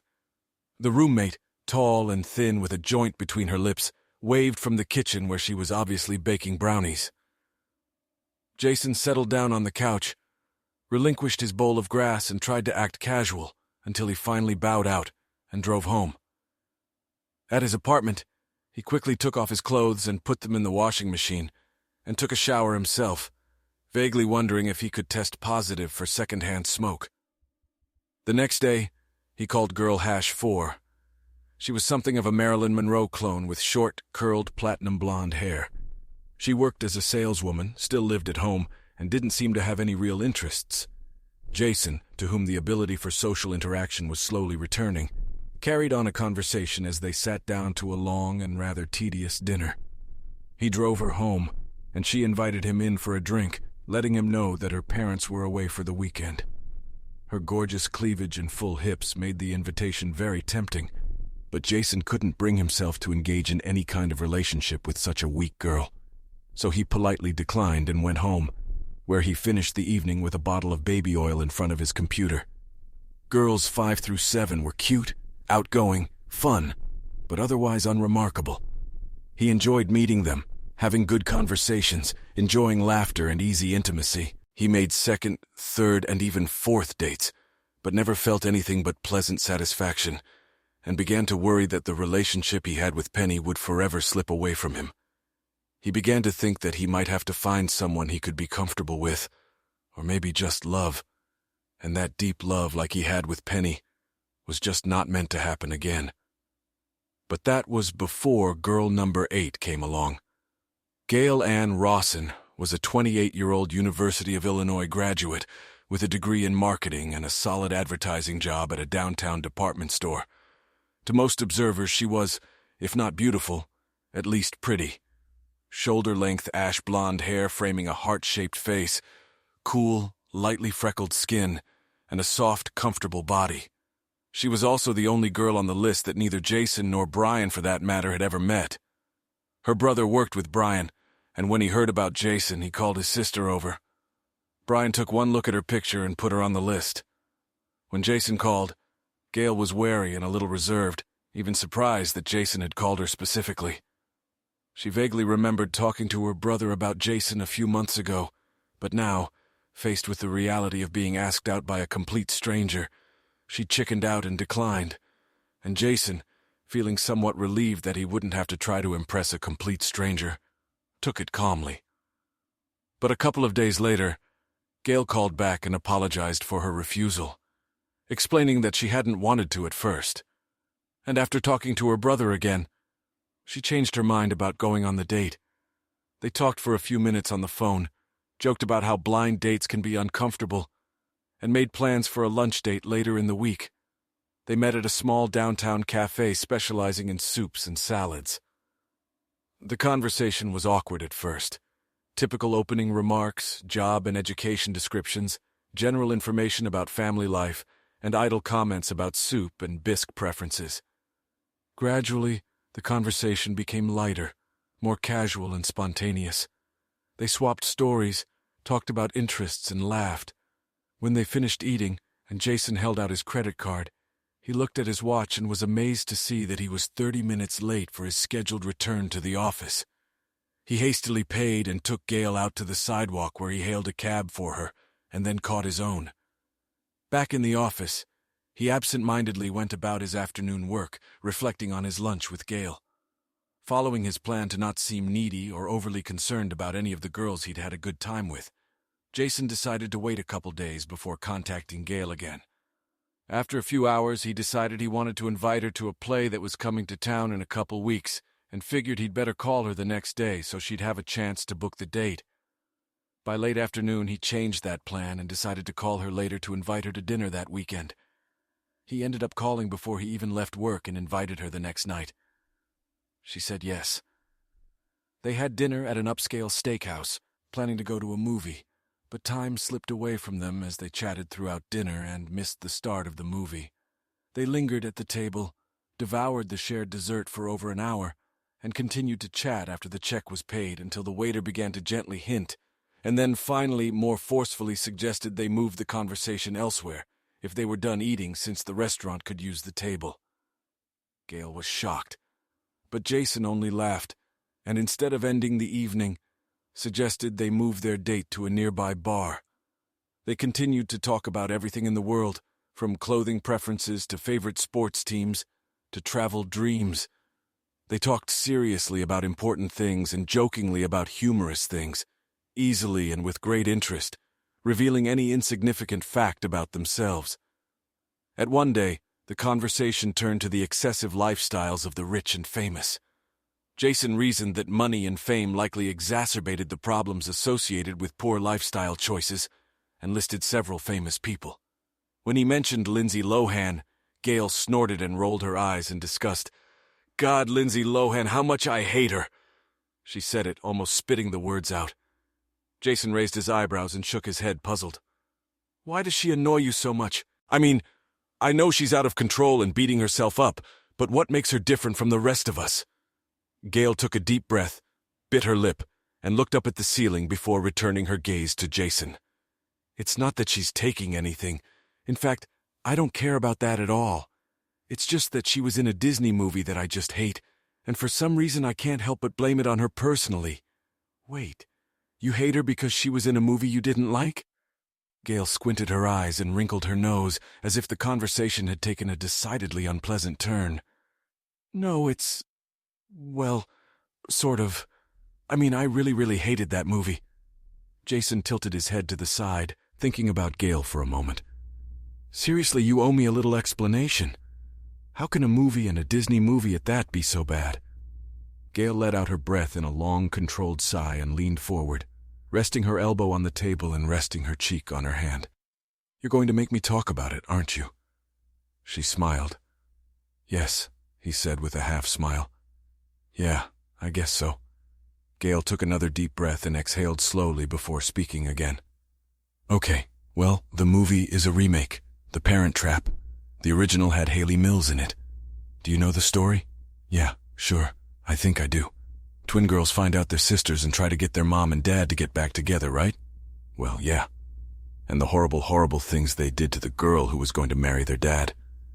Jason raised his eyebrows, and Gail leaned back in her chair, chewing on her lip, as if contemplating what to say next. She shifted awkwardly in her chair and smiled embarrassedly at Jason. Everyone liked that movie because everyone wanted the parents to get back together, and no one liked the girl, that platinum blonde he was engaged to. So everything they did with her was supposed to be really funny, but here's the thing, I really relate to this girl. She just fell in love with a guy and tried to marry him. And these girls are playing all these horrible tricks on her to separate her from her father. I know the movie makes her look like a gold-digging bitch, but she was just weight, so why do you care? You really don't know, do you? A look of undisguised surprise appeared on Gail's face, and Jason realized he'd missed something important about her past. He shrugged, shook his head, and smiled, calmly answering her question. No, I have no idea. Gail perched her lips and ran a hand through her hair, pausing to rub her scalp before continuing. I guess I thought you knew about my story. I figured Brian or my brother told you, and that they were trying to set me up with a nice guy or something. Honestly, Gail, I have no idea what you're talking about. Well, at least you know about me being with Trevor, right? I've mentioned him a couple times. Have a night? Well, of course. Jason nodded his head. I got the impression that things were pretty serious between you two. Well, yeah, it was. Gail paused to clear her throat. Anyway, he was an older man. I think I've mentioned this before. He was in his late 40s, an architect, divorced. So we started dating. It was very serious, and we talked about marriage. But he had a daughter, Amy. She was 14 at the time, and she really had a thing for me. Why? She really wanted her parents to get back together. The divorce was hard on her, and I think she never got over the fact that the breakup was final. So when Trevor and I started having a serious relationship, I think she decided that if she was going to get in the way of our relationship, her mom and dad would still have a chance. And she threw a tantrum. Gail took a sip of her drink and shook her head, but a small embarrassed smile continued to play on her lips. No, she did the parent trap thing. Lots of shenanigans, to make me look bad or bitchy. Pranks? Yeah. Jason looked at Gail expectantly. Oh, now you're going to make me tell you about the pranks, aren't you? Jason smiled openly, nodding his head, and Gail let out a short, snorting laugh and shook her head as if she couldn't believe what she was about to do. Okay, then buckle up. She took a deep breath and exhaled slowly before beginning her story. To the end, the first prank I know of happened the night I was going to meet his business associates. I lost my favorite perfume, and Amy came running with it just as Trevor and I were pulling away from the driveway. And I thought maybe you might want to spend some more time together. There aren't many places available right now, but we could go to my place. It's not that far from here. Gail turned away and stared out the window, saying nothing. And Jason's invitation pressed down on her like a giant, embarrassing weight. After a few moments, Jason broke the silence stiffly. Look, I'm sorry I didn't mean to embarrass you. We haven't known each other that long. I know that. So again, I'm sorry I didn't mean to. As he spoke, Gail turned to face Jason and looked him in the eyes with a direct, searching gaze. Yes, she said simply, abruptly interrupting his apology. Yes, we haven't known each other that long. And yes, I'd like to go back to your apartment. 15 minutes later, Jason stood in front of his apartment door, opening it wide for Gail, and simply announced, "There she is," wishing he had offered something more witty. She entered the apartment slowly and stopped in the hallway, letting Jason take her coat as he walked past her. "Come on in and sit on the couch if you'd like." She took 2 small steps forward and hesitated, slowly turning her head as she looked around the apartment, giving the impression of cautious uncertainty. Jason continued, "The kitchen is right over there, and I can get you something to drink if you'd like. And the bathroom is right down the hall if you'd like to use it." He gestured toward the bathroom, anxiously awaiting a response from Gail, who continued to stand still at the entrance to the living room, looking around the apartment, moving from the kitchen to the living room, from the living room to the hallway, and finally back to Jason, but bestowing on him the same tense look she'd cast on him in the car when she'd accepted his invitation. "Jason," she said in a quiet but clear voice, "just take me to the bedroom. Jason swallowed hard twice and took a deep breath before nodding his head. Sometime in the middle of the night, Jason woke up and realized that for the first time in years, he wasn't alone in his bed. Opening his eyes, Jason discerned Gail's smiling face in the dim light of the hallway lamp. "Hi," she said simply. "Hi yourself, can't sleep?" "No. I just woke up a little while ago, and I was just doing some thinking, pondering. Thinking about what? Thinking about what's the matter. I'm not sure I should say. A girl shouldn't always give away her plans." "Plans? What plans?" "I'm going to make you mine." She said it as if she was stating an immutable fact, a truth that couldn't be resisted or denied. Jason froze in place, eyebrows raised in surprise, and Gail waited for his answer with an expression of cheerful anticipation. "You got off to a very good start," he finally said quietly, looking intently into her face. And indeed, a good start turned into a vigorous affair. A courtship that was nothing less than sensational. Everything from the places they went to eat, vacations to sex, and life itself seemed new and exciting. Their romance was so strong and intense that it extinguished all doubts and fears that could have hindered their relationship. And so they got engaged to be married as soon as possible to plan the wedding. Like everything else in their relationship, the plans and events leading up to the wedding went flawlessly, without worry or resentment. And all of Jason's worries and nervousness were relegated to the part of the mind that was reserved for the impossible. Everything seemed perfect, right up until the moment when Gail casually informed him that Trevor had contacted her and wanted to attend not only the wedding, but also some of the events leading up to it, and that she strongly encouraged him to come. Jason felt a lump stirring in his chest when she said that, but trying to appear reasonable and confident took the information as casually as possible, hoping that Gail was just trying to be polite, to be the bigger woman and allow an ex who wanted to be a friend to attend an important event. But within minutes of Trevor's arrival, it was clear to Jason that he considered himself more than just a friend to Gail, and he made little effort to hide his feelings. From the beginning, he'd begun to edge Gail out of the group for private conversations, intimate conversations in which he smiled endlessly and leaned over to exchange whispers with her, ignoring the rest of the group. And when he couldn't do that, he was always there for her, touching her, putting his hand on her shoulder or back, nonchalantly hugging her and smirking at Jason like she was still his girlfriend. But the worst part was that although Gail tried to push him away from time to time, she never asked him to leave or back off, never read him the law of disorder that would put an end to his borderline behavior.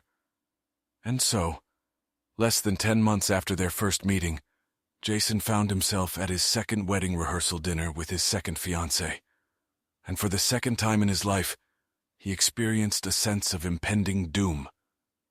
Because now, at this dinner, things looked worse than he'd ever imagined. Across the table from him sat Trevor, a confident, handsome, tanned man with salt and pepper hair and a spotlight smile who was engaged in conversation with half a dozen very interested ladies, a paragon of charm and tact, the center of attraction for every eye in the room, especially Gail, who seemed unable to take her eyes off him for more than a few moments at a time.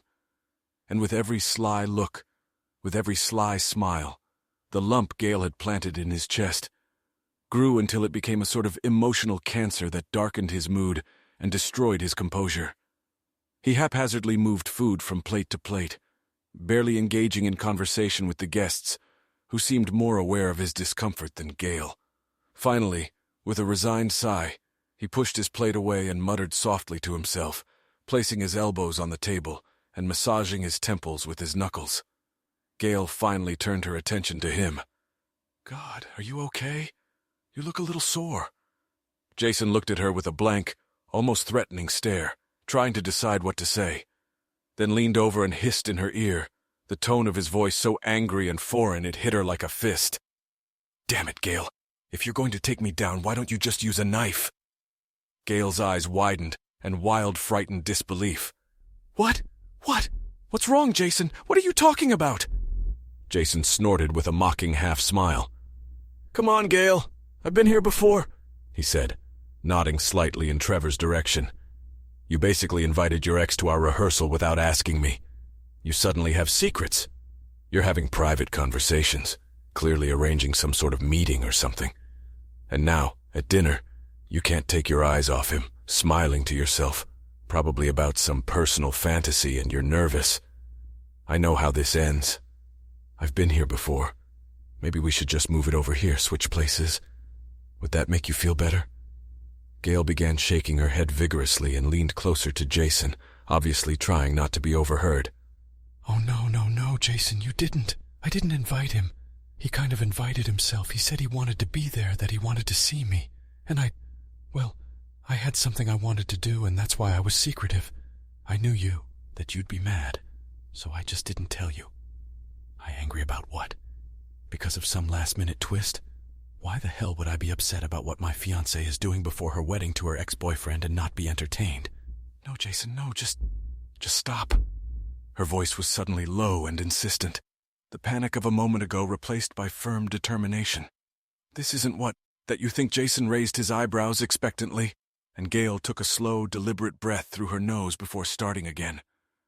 Look, if you wait a minute, just a couple minutes, I think you'll see. At this point, one of the women Trevor had been faunting over suddenly asked loudly, "What? What's that on your teeth? That's some kind of juice." Without trying to understand what the woman was talking about, Gail smiled broadly at Jason and raised her eyebrows. Or maybe you won't have to wait at all.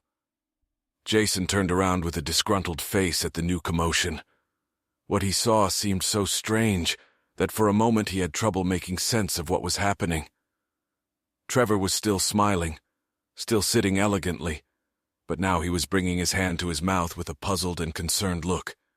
His bright white teeth had somehow turned a disgusting dark blue color, as had his lips, and a small drip mark on the right side of his chin. "What the hell is that?" said Jason, absent-mindedly, eyes wide. "What? What did you do? We're not done yet," remarked Gail carelessly, turning to look. "Not finished at all." Jason watched with frozen admiration as Trevor said something briefly to the women on either side of him, and then reached for his water glass, dipped a napkin in it, and wiped his mouth before taking a drink. As he drank, however, water began to drip uncontrollably from the glass onto his chin, and the blue dye that had not been completely removed spread further down his neck and onto his white shirt. Setting the glass down roughly, Trevor raised his eyebrows in an expression of growing despair, put on an insincere smile, and gave his shirt a cursory inspection before reaching for another glass that had appeared to his right. Dipping the napkin into the water again, he wiped the shirt for a few futile moments before touching the napkin to his lips and teeth, rubbing them discreetly. But a moment after he touched his lips with the napkin, his expression quickly changed from annoyed to puzzled, and then to mildly upset.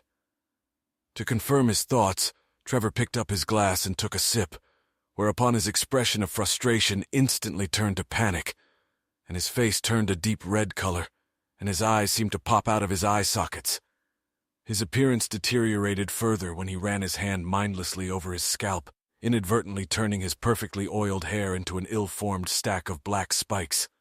The final humiliation came when, in a desperate attempt to find relief, Trevor started to get up to run to the bathroom, but found that he was somehow stuck to the chair. Unable to free himself, he grabbed the nearest knife and began desperately sawing off the spot on his pants that was obviously glued to the seat, while the polite exclamations of his fellow diners grew more and more intense and turned into not quite polite laughter. Trevor finally stood up with a tearing sound and paused briefly before rushing into the restroom, wild hair, wild eyes, blue lips, and red face. In Jason's opinion, Trevor had gone from confidently hand-seam party leader to some kind of corporate clown in a matter of moments, well-dressed with a powerful circus act, an image that would be etched in the memory of Jason and all the guests present for years to come. "Oh my God, that's just really cruel." And incredibly funny," said Jason, turning to Penny, who was watching with a look of smug amusement. "Oh yes, it was," she replied with practiced nonchalance. "Especially the last part. I didn't expect it." Jason's voice became a conspiratorial half-whisper. "What do you mean you didn't expect it? That's a credit to you, isn't it? It wasn't just me. In fact, it was mostly my partner in crime. Partner? Well, yes. I needed help pulling this off, and I found the perfect person, a grown man with the heart of a 12-year-old boy. Gale nodded faintly toward the end of the table, where Jason spotted his father grinning like the Cheshire Cat. His smile grew even wider when he saw the couple looking at him, and he raised his wine glass in a toast. "Oh my God," said Jason, laughing. "What have I gotten myself into?" "I don't know," Gale replied, lowering her eyes and wrapping her arm around his. "What did you get yourself into?" "Heaven. Heaven, I guess." Penny parked the pickup under a shady tree, wiped the sweat from her forehead, and cursed the broken air conditioner before climbing out of the cab. She walked slowly up the dirt-concrete driveway and weed-strewn cracks to the duplex door, passing a tiny lawn with crisp brown grass and a perpetually broken sprinkler that stood as a monument to the futility of summertime. She unlocked the screen door and stepped through the open front door into the living room. The fan on the crate by the sofa was running at high speed, blowing air on her sleeping husband. She slammed the door shut on purpose, creating enough noise to make Kenny stir and open his eyes. "Hey, babe," he said in a husky voice, rubbing a hand through his uncombed hair. "What time is it?" Penny stood with her hands on her hips and surveyed the cluttered living room, an empty pizza box, and an uneaten bowl of cereal on the coffee table, a video game console on the floor by the couch, a pair of socks and a few folded pieces of paper. The TV was on. The intro to the video game was playing, and country-style music was playing on the radio in the kitchen. "It's 430, Kenny," she said, and headed for the fan, leaning over to catch the breeze on her face. "Did you interview for any jobs today?" Kenny sat up straight, stretching lazily. "How was I supposed to go on interviews when you have a truck?" Penny stood up again and put her hands on her hips, raising her eyebrows. "I don't know. You could have looked online, filled out some forms, made some calls. It's been 7 months, and we're really at our financial limit. Have you done anything? Anything?" Kenny held his breath, letting out an intermittent hiss. "Yeah, I did something. I checked the net for available positions, but there was nothing but crap. Maybe if you work a shitty job for a while, it won't kill you. Maybe not being a nagging bitch won't kill you either." Penny's face darkened momentarily, and she covered her mouth with her hands, blinking her eyes rapidly. Kenny's facial expression softened, and he quickly stood up and walked over to Penny, put his arms around her and whispered in her ear, "I'm sorry, Penny. I'm sorry. I didn't mean to do that. It's just I don't want to settle for some chore that doesn't pay enough." He pulled away from her a little and looked into her eyes. "Just stick with me, babe. You know there's a new dealership opening up on the west side of town, and I'm eyeing a place there. We'll be fine. Just give me some space and time." Penny snorted and nodded. "Okay, Kenny. Okay, I'm just stressed out. My accounting job doesn't pay shit anymore, and we have no savings at all. We really need a second income." "I know, Pen. I know, and I'll get it soon. Don't worry, baby. Don't worry."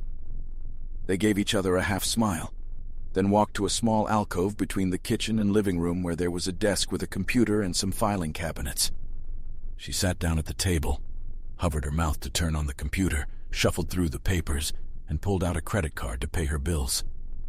After a few minutes of punching in numbers, she pushed the papers aside and, arching her back, yawned deeply, then returned to the computer to check the history.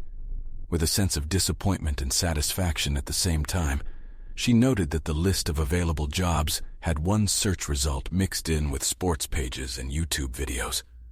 She glanced over at her husband, who was pulling a slice of room-temperature pizza from a box on the coffee table. "Want some?" he asked, holding out a second drooping slice as an offering. She shook her head. No thanks. I was planning on going out with the girls tonight. Remember?" "Oh, yeah." "Yeah." He nodded and chewed. "Hey, don't spend too much money," he added after he swallowed. "I won't." She gave Kenny a warm half-smile, and he gave her a toothy grin and returned, before returning to the important task of devouring the pizza. She watched her husband for a minute and couldn't help but see him as a boy in a man's body, with his messy yellow hair, disheveled clothes, and enthusiasm for pizza. For a moment, she thought it was the same boy she'd met in junior high school over 20 years ago. Absent-mindedly, she reached for the wooden box on the shelf above the table and opened it, blindly pulling out a familiar opal pendant. She took the pendant in her hands and watched her husband for a moment, then leaned back in her chair, eyes closed, a dreamy, wistful expression on her face.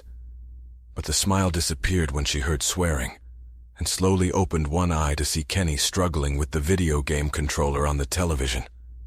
Wrinkling her nose in mild disgust, she frowned for a moment before biting her lip and looking at the box again. With a slow, hesitant, guilty movement, she brought her free hand to the box and carefully lifted a piece of felt-covered cardboard and pulled out a beautiful gold ring with a shining diamond. She held the ring in the palm of her hand, contemplating something, and then slipped it on her finger, secretly admiring it as it sparkled under the overhead light. Glancing around the living room, she returned to the computer, and with a long, sentimental sigh began to run her fingers over the keyboard, quickly bringing up a series of images that were familiar to her. Pages and pages of material she'd collected and saved over nearly a decade. Images pulled from social media, company announcements, and news articles. Images of Jason, him surrounded by a group of businessmen in blue suits announcing a promotion. Him and his beautiful wife splashing in the waves and lying on the beach on their honeymoon in Hawaii. A family photo in front of a beautiful home with his wife, smiling Father John, and an adorable toddler with a crooked smile. The perfect house, the perfect family, the perfect life. The sound of the phone ringing brought Penny out of her reverie, and she awkwardly picked up the receiver, immediately confronted by the endlessly cheerful voice of Betsy Palmer. "Hi, how's the birthday girl 2 days late? Are you ready for the bachelorette party?" Penny thought for a moment before answering, her voice hesitant and confused. "Yeah, Betsy, I don't know. I've been thinking our budget is limited, and oh no, you don't. It's your birthday present from all the girls. You're not paying anything, so no excuses, okay? We'll all be there, the whole gang, except Teresa, of course. Wait, Teresa can't come? Why?" Betsy's enthusiasm faded for a moment. "I guess you haven't heard. Well, she got a second job and can't come in today. Tim's back in rehab and she has to work part-time to make ends meet, so... Oh shit, I had no idea." Betsy glared again. "Yeah, it sucks. But look, we'll do her some other time. Tonight we're going to have a blast and you better not be late or we'll miss the start of the show." "The show?" "Yeah, remember we talked about going to the movies and there's a new romantic comedy with Jennifer Lawrence on. It's supposed to be really cute, but it starts at 7 o'clock, so we have to have time to eat." There was a pause as Penny bit her lip and thought before replying in a reluctant and concerned tone. Is that all that's playing?" "Well, there's also a Tarantino Western, but that's pretty much the only option." Betsy highlighted the words Tarantino's Western, with a long, sarcastic stroke, clearly expressing her disapproval. Penny snorted before replying, her voice remaining quiet and unsure. I don't know. I think maybe I should watch a Western." Betsy's voice became incredulous, and she let out a half-hearted chuckle. "Really? You're kidding, aren't you? A shooter? I didn't know you liked Western." Penny pressed her lips together and looked at her husband, who was sitting cross-legged on the old rug amidst the trash and junk he'd let accumulate around him, completely absorbed in his video game, furiously manipulating the controller. And then she looked at the image on her computer screen again. Jason and his perfect little family standing happily in front of their gorgeous home. When she answered, there was a deep melancholy tinged with sentimentality and regret in her voice. "Betsy, it's not that. It's not that I like Westerns," Penny gasped. "It's that I really, really hate romantic comedies. Thanks for watching. I hope you enjoyed it. So, subscribe to my channel and watch the next video."